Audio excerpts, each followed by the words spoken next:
Então, nós entramos na República, porém segue, né, mesmo na República, nós entramos numa República que é oligárquica, uma República, né, que é elitista, é uma República que não é republicana, que não é democrática, que não é popular, é a República das oligarquias, né? Nós entramos nessa República, mas segue a estrutura semicolonial do Brasil. As classes subalternizadas, as classes trabalhadoras seguem subalternizadas, exploradas, segue a economia sendo dominada, né, pelo capital exterior, né, o açúcar, o cacau, borracha, né, tudo era controlado nas suas medidas essenciais, controladas do exterior. E as classes dominantes, republicanas, né, as oligarquias, né, mantêm o poder político sobre as suas regiões. E esse processo vai seguir até o momento que eu isolo e procuro estudá-lo com mais detalhes, é quando nós vamos, pela primeira vez na história do nosso país, sentir, né, que um processo de recuo relativo, mas recuo real, dessa dependência semicolonial. É no período da industrialização, da chamada Revolução de 30, né, no período, vamos para simplificar, no período getulista. É um período getulista que Getúlio, em nome, mas sobretudo as classes dominantes, burguesas, pró-industriais, elas de certa forma tomam o controle do país e avançam um processo de recuo, de conquista de uma autonomia relativa em relação também na economia, né, da dependência do exterior. É um processo de industrialização, né, é um processo de industrialização onde o Estado desempenha um papel extremamente importante devido à fragilidade do capital brasileiro, é a construção das nossas grandes infraestruturas, é a construção das nossas primeiras grandes, né, ferrovias realmente de integração nacional, não para exportação do café, é a construção das grandes hidroelétricas nesse momento, né, da usina de Volta Redonda, que dá autonomia para produzir, né, as fábricas, mesmo as ferramentas industriais necessárias. É o momento, né, nesse processo getulista que vai além, né, da chamada redemocratização do segundo governo de Getúlio, da construção da Petrobras, que dá autonomia do Brasil tendencial relativa em relação ao petróleo, não? É a burguesia nacional representada por Getúlio, certamente o nosso maior líder burguês nacional do Brasil, que tem aquele projeto, né, de Brasil grande, de Brasil, de um capitalismo, Brasil capitalista, não é um Brasil social, não, Brasil capitalismo mais poderoso. Getúlio sonhava, inicia no Brasil a construção de uma indústria, né, aqui no Brasil, de uma indústria automobilística. Nós somos a única grande nação no mundo que não temos uma indústria automobilística brasileira, né? A Coreia tem, a Rússia tem, a China tem, a Índia tem, né? E nós não temos. Nós temos a Volkswagen, temos a Toyota, tudo que é dos outros, né? Getúlio, não é? Ele vai lá, a Fábrica Nacional de Motores, ele quer fazer automóveis, ele quer fazer máquinas utility, né? Ele quer fazer máquinas das máquinas, né? Ele quer fazer, né? Ele quer mesmo, Getúlio, ele quer mesmo, isso aí em 50 e pouco, né? Ele quer mesmo que o Brasil tenha a bomba atômica. Porque, como vocês sabem, a bomba atômica é a arma dos pobres, né? país que tem bomba atômica, os americanos não se metem. Não é por nada que o Trump vai lá falar com o gordinho da Coreia do Norte, né? Que é um país que é mais pobre do que o Ceará, né? Todo o país, né? E o Trump vai lá falar com eles, né? Agora, garanto que o Trump não baixa aqui no Ceará, não baixa no Brasil, não faz parte nenhuma, não está pouco preocupado com a nossa realidade. E esse processo nacional desenvolvimentista, ele tinha dois grandes eixos. Ele era apoiado no capital interno, transferência da riqueza do campo para a cidade, né? E era no mercado interno, né?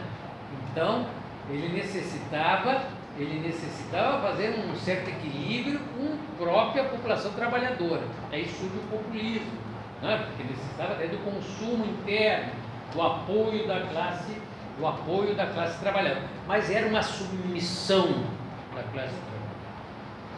E é nesse momento, nesse preciso momento, em torno de 1930, que o Brasil começa a se constituir como o Brasil que nós conhecemos hoje.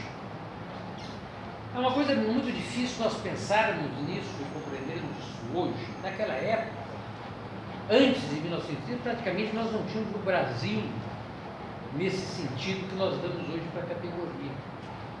Antes de ser brasileiro, a gente era cearense. Antes de ser brasileiro, a gente era rio-grandense, sul-rio-grandense. Antes de ser brasileiro, a gente era paulista, né? Não havia, porque a própria articulação entre os estados, não havia uma articulação econômica efetiva. Praticamente a economia de cada estado era tendencialmente articulada nas fronteiras do estado. Tanto que se pagava imposto de exportação quando se fazia uma mercadoria do Rio Grande do Sul para Santa Catarina, por exemplo. E a República, em 1930, dissolve esse processo. E em 1930, que começa a surgir pela primeira vez, para vocês verem como isso é uma forma tardia, começa a surgir pela primeira vez um proletariado brasileiro.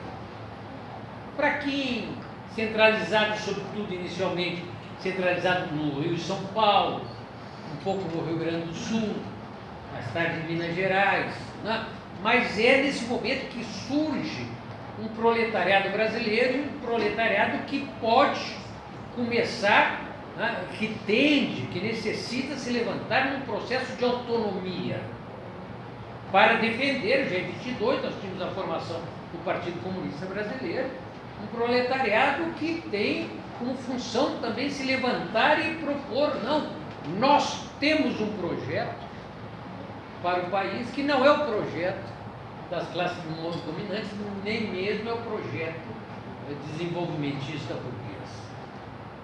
Porém, quando surge o proletariado brasileiro em forma objetiva, de certa forma, os trabalhadores já estão,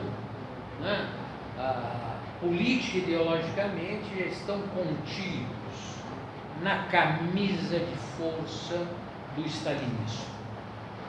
Eu não quero aqui me alongar sobre isso, mas a perda do poder político na União Soviética dos Trabalhadores, a captação do poder político por uma burocracia parasitária, que se nega um elemento axiomático central da visão marxista de mundo, é que a revolução tinha que avançar através do mundo, a revolução teria que ser permanente, devia acabar com o capitalismo no último rincão do mundo para termos segurança de aquilo que se tinha conquistado. A burocracia da Rússia determina a construção do socialismo em um só país, impede a construção, o avanço revolucionário dos partidos comunistas fora da União Soviética, porque tem interesse em estabelecer relações diplomáticas positivas com as burguesias dos diversos países.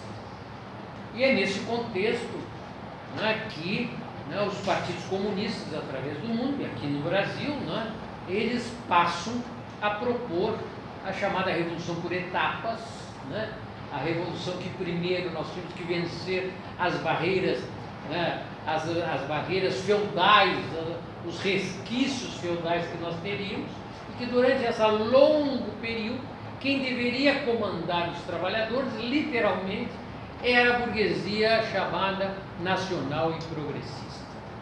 Então nós não temos um momento de autonomia, nós não temos um partido que se levante naquele momento e defenda a autonomia, a independência, uma política própria para os trabalhadores, que os trabalhadores ofereçam essa política para a nação. Então é nesse processo a que se dá o que nós vamos falar, a crise do nacional desenvolvimentismo, né, burguês, autônomo, apoiado no capital nacional, no mercado nacional, da crise, é uma crise não econômica, é uma crise sobretudo política, né, para avançar esse processo, que é um processo burguês, era necessário, por exemplo, realizar uma reforma agrária radical através do país, para até criar mercado para aquela indústria nacional. Logicamente, nesse momento, já a burguesia, essa burguesia industrial já estava ligada com o campo, ela temia, era necessário avançar as grandes empresas nacionais, era necessário avançar, né, avançar uma tecnologia mais desenvolvida, era necessário levar as leis trabalhistas para o campo, né, era necessário uma série de reformas democráticas, não eram reformas socialistas, eram reformas democráticas, né, que os grandes países do mundo já tinham realizado. Né, e essas reformas ameaçavam fortalecer os trabalhadores e eles preferiram, as nossas classes dominantes, né, preferiram uma situação de subalternidade, de inferioridade, permitiram, né, serem um segmento, serem dependentes do capital internacional. E o resultado foi a revolução, foi o golpe de 1964.